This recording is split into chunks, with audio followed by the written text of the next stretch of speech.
നമസ്കാരം, എല്ലാവർക്കും പുതിയ വീഡിയോയിലേക്ക് സ്വാഗതം. ബേസിൽ ജോസഫിന്റെ ഈ വർഷത്തെ സിനിമ, ഏറ്റവും പുതിയ സിനിമ പൊന്മാനായിരുന്നു. ഈ പൊന്മാൻ സിനിമ ഒരു റിയലിസ്റ്റിക് സ്റ്റോറിയാണെന്ന് അവരതിൽ പറഞ്ഞിട്ടുമുണ്ട്. അപ്പൊ ഈ സിനിമ തിയേറ്ററുകളിൽ ഇരുന്ന സമയത്ത് തന്നെ ഒരുപാട് കാര്യങ്ങൾ ചർച്ച ചെയ്തിരുന്നു. കാര്യം ഇതിലൊരു റിയലായിട്ടൊരു ക്യാരക്ടർ ഉണ്ട്, ആ ക്യാരക്ടർ മിസ്സിംഗ് ആണ്, എവിടെയാണെന്ന് അറിയില്ല എന്നൊക്കെ പറഞ്ഞു. അപ്പൊ അജേഷിനെ അഭിനയിച്ച് ബേസിൽ ഇപ്പൊ തെളിഞ്ഞിരിക്കുകയാണ്. ഒരാളുടെ ഇനി മുതൽ ബേസിൽ എന്ന് വിളിക്കുന്നതിനെക്കാട്ടിയും കൂടുതൽ നമുക്ക് അജേഷി എന്ന് വിളിക്കാൻ തോന്നും. അത്രയ്ക്ക് പെർഫെക്റ്റ് ആയിട്ട് റിയലിസ്റ്റിക് ആയ രീതിയിലാണ് ഈ ക്യാരക്ടർ ബേസിൽ ചെയ്തിരിക്കുന്നത്. ബേസിൽ ഒരു മിഡിൽ ക്ലാസ് കുടുംബത്തിന്റെ എല്ലാവിധ അവസ്ഥകളും ഈ സിനിമയിലൂടെ പറഞ്ഞിരുന്നു. മിഡിൽ ക്ലാസ് കുടുംബത്തിൽ ഒരു ആൺകുട്ടി അനുഭവിക്കുന്ന മാനസിക ബുദ്ധിമുട്ട്, തൊഴിലിടങ്ങളിൽ കൃത്യമായി അത്രയ്ക്കൊന്നും വലിയ വരുമാനമില്ലാത്തൊരു തൊഴിലിടത്തിൽ ജീവിക്കേണ്ടി വരുന്ന ഒരു വ്യക്തിയുടെ സൗഹൃദത്തിന് വേണ്ടി ഒരു സഹായം ചെയ്തു കൊടുത്താൽ വരുന്ന കഷ്ടപ്പാട്, അതാണ് ഇതിലെ പ്രധാനപ്പെട്ടത്. സൗഹൃദം കരുതി നമ്മൾ പലർക്കും പല സഹായവും ചെയ്യും. അന്നത്തോടു കൂടി ആ സൗഹൃദവും തീരും.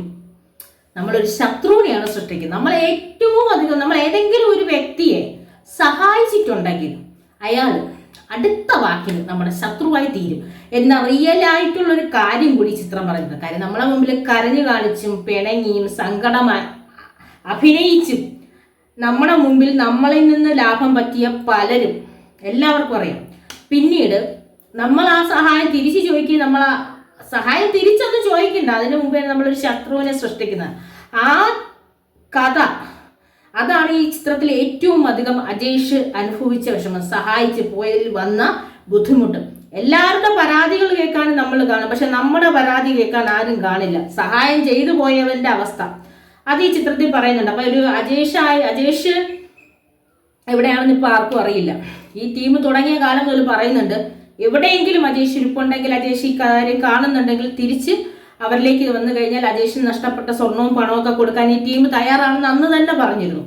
എന്തായാലും അജേഷ് ഇപ്പം OTT-യിലും സിനിമ തിയേറ്ററിൽ മാറി OTT വന്ന കുറച്ചു കൂടുതൽ ഈ ഫേസ്ബുക്കിലും ഇൻസ്റ്റയിലൊക്കെ ഇതിന്റെ കുറെ സീനുകൾ കാണുമ്പോൾ തന്നെ നമുക്ക് റിലേറ്റ് ചെയ്യാൻ പറ്റുന്ന കഥകൾ തന്നെയാണ്. ഒന്നും ചെയ്തില്ല, ജീവിതത്തിൽ ഒന്നും ചെയ്തില്ല, ഒരു സഹായം മാത്രമേ അജേഷ് ചെയ്തുള്ളൂ. അജേഷ് ആകെ ഒരാളെ സഹായിച്ചു, അതാണ് അജേഷിന് പറ്റിപ്പോയ വലിയൊരു അവാർഡ്, അല്ലെങ്കിൽ ഒരു മനസാക്ഷി തോന്നിപ്പോയി. ആ മനസാക്ഷിയുടെ റിസൾട്ടാണ് ഒരു വ്യക്തിയുടെ ജീവിതം നശിച്ചത്. അത്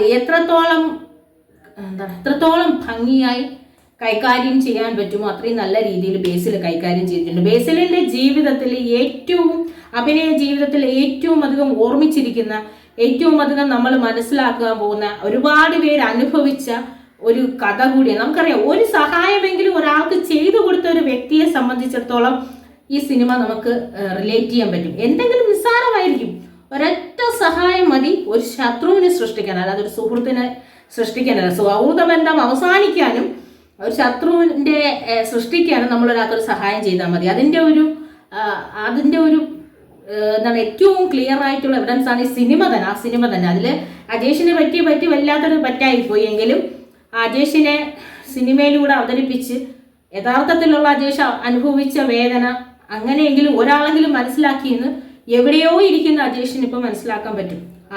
ഒരാൾക്കെങ്കിലും ഇത് മനസ്സിലായിട്ടുണ്ട്. അതുകൊണ്ടാണ് ഇങ്ങനെ ഒരു ചിത്രം നിർമ്മിച്ചത്, ചിത്രം തിരശ്ശീലയിൽ ഉയർന്നതെന്ന്. അപ്പൊ പൊന്മാൻ എന്ന് പറഞ്ഞൊരു ചിത്രം എടുത്ത അജേഷിനെ ഇങ്ങനെ അവതരിപ്പിച്ച ബേസിലിന്റെ ടീമിനും എല്ലാവിധ അഭിനന്ദനങ്ങളും.